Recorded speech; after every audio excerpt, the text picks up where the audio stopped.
It's time for Turbles Celbor. Filthy casual play. Alright, Turbles Celbor here, responding to a request that I do another video about how I do recordings on Switch. So this is part 2, and so if you are interested in my physical setup that includes the capture card I use and so on, I have another video that should link now-ish that again covers all the physical setup that I've had to do.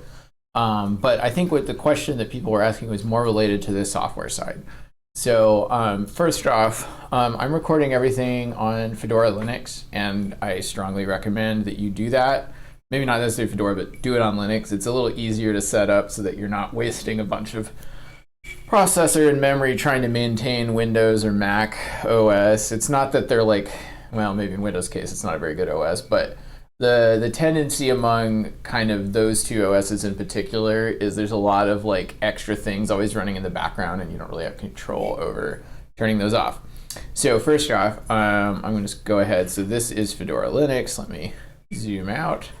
So first off, I am going to go ahead and open a second instance of my recording software. So I have OBS Studio.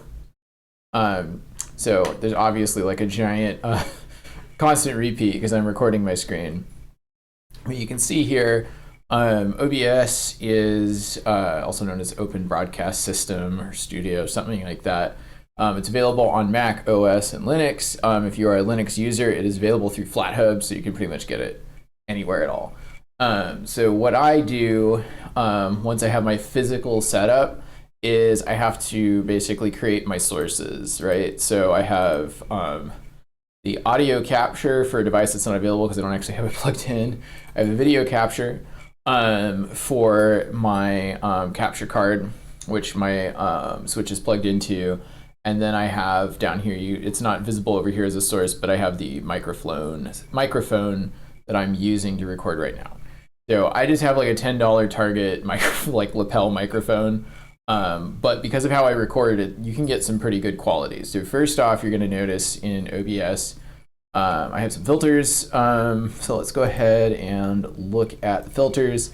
So I have a limiter. The purpose of the limiter is to essentially keep me from talking too loud. I have a tendency to get very loud. So this basically means it can't go, if I talk too loud, it can't, how do I put this? You'll get a lot of really awful audio if you talk too loud in your mic, you'll overwhelm it. So that's why I have a limiter. And I basically just played around with settings until I found one that worked with the mic that was fairly consistent. Second thing, I also have a noise gate. So the noise gate basically, background noise that is below a certain audio threshold, it'll cut it off. So my main concern is I don't want to constantly pick up me breathing heavily, and which sounds weird, and I don't want to pick up things like, you know, washer and dryer, some dog barking outside, or my own dog rubbing up against me. So I have those things to basically keep my microphone set. So on OBS's site, they have all kinds of great tutorials on how to use the software, but the key element that I want to show, because the hardest part of recording has actually been getting the audio balance right, has not been actually recording video. So when the switch is connected to the capture card, it would appear on the screen right here as a video source. And all it will do is basically treat the video source. The capture card turns the raw video signal from the switch into what is essentially a webcam feed. Now, uncompressed video over HDMI is like super huge. So when you're recording, you have to kind of compress the video stream somehow, or you'll never be able to store anything. And I'll get into that in a second, but I do want to point out when you're pulling over the audio, you want to be able to hear, most streamers will do this, you want to be able to hear the person talking more than you want to hear the background audio of the game. Now, there are all kinds of filters and things that exist and like plugins that allow you to do that, but that's not what I do. So if you look on Pulse Audio's, or not Pulse Audio, sorry, on OBS's basic sound mixer down here, the audio mixer, you'll see that there's a green area, there's a yellow area, and then there's a red area. So the red area is basically really loud, right? And you're going to start losing data from the stream because it's saturating, okay? Yellow is approaching that area, and that's mostly where you want speech to land. It's better to have speech inside yellow and then maybe just barely touch the red. But for background audio, I recommend leaving it in the green. So you'll notice that I have sliders down here, and these affect how loud the microphone is. So the higher this is, the louder it'll get. So that's why I have it set to the level I do. That way it's, actually lands where I want it to. So I have it set to these specific levels because is what works with the Switch. There's also a second thing I do, which I only just figured out recently, and that is the OBS's advanced recording mode. So OBS has 2 recording modes that exist, like 2 setup. Like there's a bunch of different ways you can change the modes, but there's really only 2 types of setup. And there's simple setups that are all preset, and then there are advanced setups that use a lot more functions of the software. So I'm using a advanced setup, so I'm actually recording 2 different audio streams right now. This is what I do when I'm recording from the Switch, is I record, if we go to the advanced audio settings. So what we've got up here is we've got tracks for audio, right? So right now, you can see over here, so the audio input capture pulse audio, that is the Switch, and mic aux, that's my microphone that I'm talking into right now. So I record them on 2 separate tracks. So the microphone is in mono because I don't have like a binaural whatever microphone. I'm not that cool. But I do have the capture card itself records in stereo. Okay. So what I'm going to do is I record in 2 audio tracks, and then I separate them using my editing software, and I can adjust the levels to get the sound balance right. Because some games will be louder, some games will be quieter. And so with Fortnite especially, because it can be very, very quiet and then very, very loud. Sometimes you need to adjust the audio levels like in the middle of the video just so that you can hear. And if you watch some of my older stuff, you'll see that I didn't quite get the levels right back in the day. So if we go into the settings, this is specific to my computer. So I'll go over what computer I have and my specs and stuff in a minute. But when it comes to recording, I have it in advanced mode. Ignore the streaming tab because I'm not streaming, I'm recording. So the recording format, everything's going to come out in MKV. I don't recommend recording in MP4 because if you have to pause the video suddenly and it doesn't finish it correctly, you're going to wind up with a corrupted file and you've just wasted your time. MKV is a better format for recording a stream. So basically, as far as the settings go, I found a simple mode preset that worked, that captured the video that I wanted to see. And then I went ahead and looked at the log files to find what those settings were, and then went into advanced. And the reason I'm using the advanced settings is because OBS in the basic mode does not allow you to record separate audio tracks. It treats it all as one. So if you go to audio, because we're recording right now, I can't adjust it. But you can see that I have 2 tracks going. One's game audio and one's microphone, right? In simple output mode, you can't look at that. So if I go over here, so this is my setting. I have no idea what rate control is, but the log file that I looked at, these were the settings it told me to do. So if I want to find a log file in OBS, all I have to do is go to help, log files, show log files. And there they are. They're all text files. Let's go ahead and actually look at one from the past. And basically, it's a log of opening it and running it. So you can actually see my settings right here. So I am using, so the platform Wayland is the desktop environment I'm using, which is the window manager. This is something that's specific to Fedora, so don't worry about that.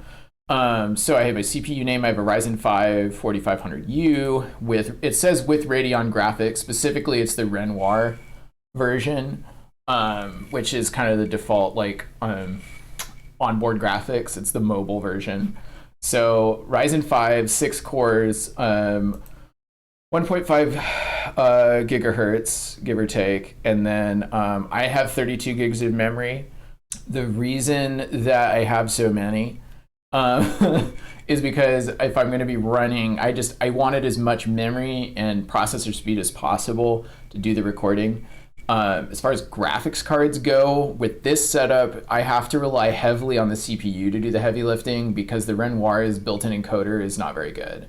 So some graphics cards have built-in graphics encoders, but basically the issue with, as you can see down here, the AMD Renoir, the problem with it is the built-in encoder is really crummy. So it's very, very fast, but it's very inefficient. It loses a lot of data in the stream, and it looks crunchy. Okay, I had to open and close a few, so that's why I got edited that part out. I was in the right log file, but it didn't actually do any recording when that log file was done, so you wouldn't be able to see it.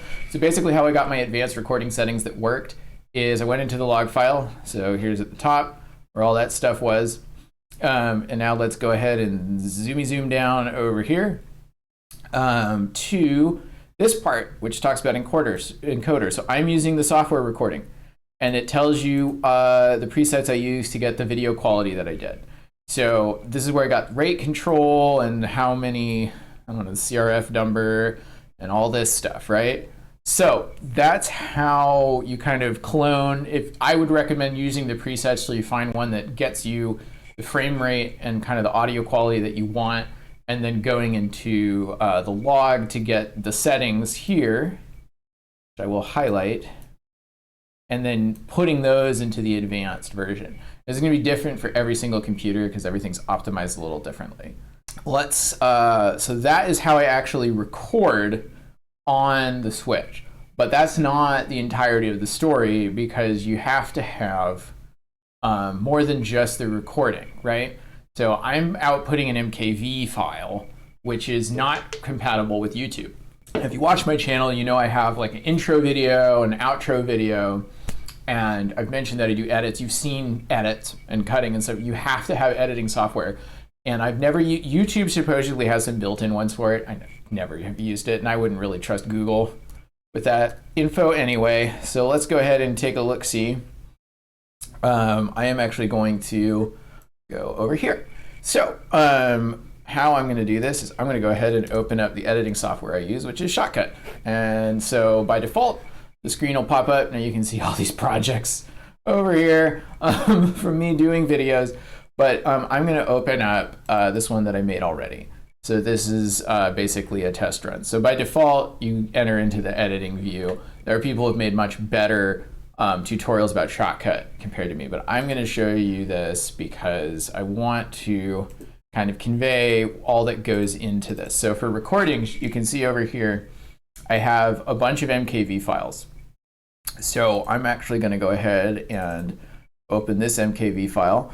So this was a test to make sure that I was getting the kind of quality and detail that I wanted. So the biggest thing you'll run into is there will be motion artifacts. So let me see if I can find one.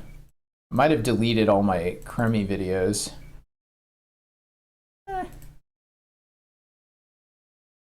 Let's see. Not that one, not that one. I think I deleted them all. But anyway, what you'll run into if the video quality is really, really poor is you will see compression artifacts during motion. So if you look at some of my earliest Fortnite videos, you will see that. It's not a big deal if you're playing a game that doesn't have a lot of fast motion in it, but if you're trying to record something that does have a lot of fast motion in it, like Fortnite, Pokemon Unite, a fighting game, pretty much anything that isn't turn-based, and even some turn-based games with good animations, you need to have a higher recording quality. So with Shotcut, all you gotta do is drag it down.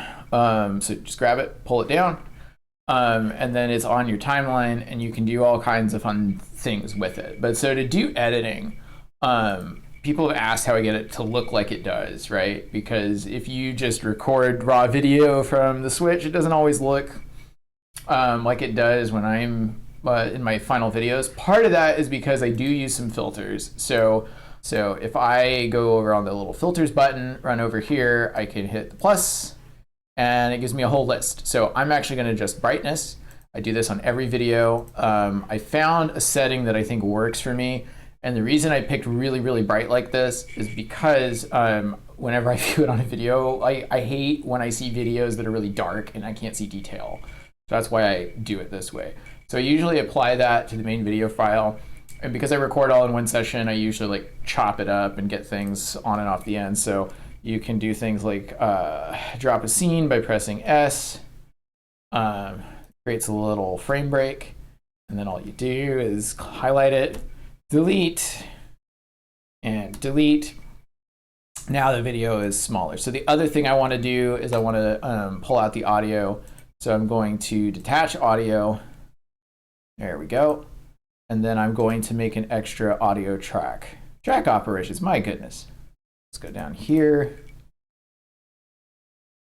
You want to make sure they're synced up. Thanks to the magnet, they are. So then the other thing I'm going to do is I'm going to go over into properties. So you see these two, if we zoom in, let's zoom in. These two audio waveforms are identical, right? But I recorded in 2 tracks. So what I'm actually going to do is I'm going to go to properties. And when I go to audio, you'll see that there's actually 2 channels of audio. So I'm actually going to change this one to the second one. And now you can see there's a totally different audio waveform. So one of these is game audio. The other one is my microphone. So if we just hit this, it's gonna do the little thing, and now both channels are going.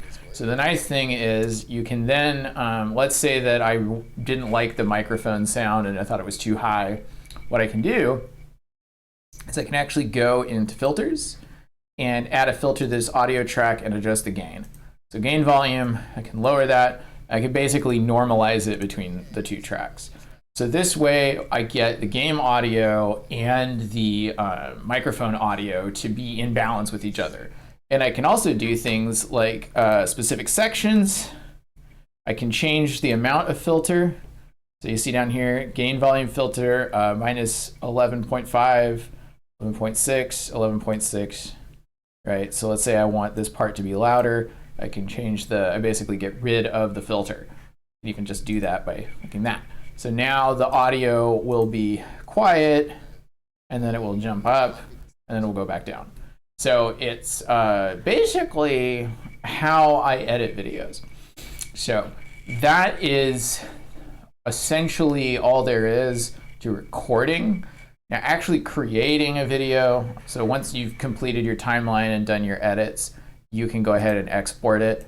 And thankfully Shotcut has presets that allow you to just export a high quality file for YouTube's purposes, right?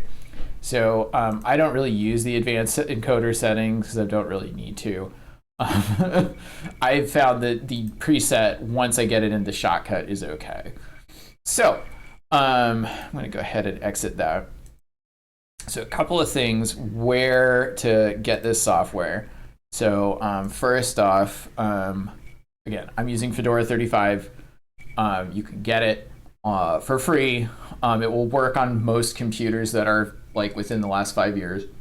They will tell you how to download it, how to install it. I can do a video at some point explaining how to install Linux on a PC, but my experience has been I've done this enough that it doesn't seem that complicated to me anymore.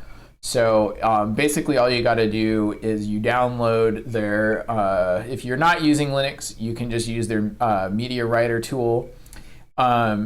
If you're on Linux, obviously you can just download an ISO, and you can use, I would recommend using Fedora Media Writer for images anyway, because it's probably one of the best boot disk creators I've ever seen. Even before I was using Fedora, I was using their bootloader. It was great. All right, so this laptop that I purchased, I got it from Laptop with Linux. They're super great. Right. So if you do have Linux, let's go with Linux first. So if you do have Linux, you can get all the software I'm using from FlatHub. So I use GIMP, or the new image manipulation program, for my thumbnails. And then you can get, if you just look it up, you got OBS on FlatHub, and you've got Shotcut on there too. So if you're a regular Linux user, you probably know how to add FlatHub, and I'm not going to go into that. If you are on Fedora, or you have access to the new web store, you can just look it up and install it using the graphical interface. So there it is. That's probably the easiest way to do it, but of course they also have FlatHub integrated in that store. But if you are not on Linux, it's not difficult. You just have to go to OBS Studio site, download for your OS that isn't Linux, and then same thing with Shotcut. They have versions for Linux, Mac, and Windows, and probably a couple other things. So that's how you get that software. The other thing too, as far as I'm recording, these files are gigantic. So actually, surprisingly, the hardest one was the animations. The channel animations are like 30 gigabytes. It's insane. But what I have is I purchased me one of these. So this is, instead of using my regular hard drive, I just use an SD card for recording. It's more than enough, at least at this resolution. And the 512 gigabytes is really, really helpful. And then for those of you interested, this is the card that I'm actually using, the capture card itself. So watch my other video for the physical setup, but it works super well. I have no complaints about it. I hope that this is helpful for people recording. If you liked this, you should subscribe. And also, if you have questions, you should leave a comment and I will reply. I really will. I'm not joking about that. I try to answer questions, but you know, people usually don't leave no comments, so I don't know. Anyway, y'all have a wonderful day.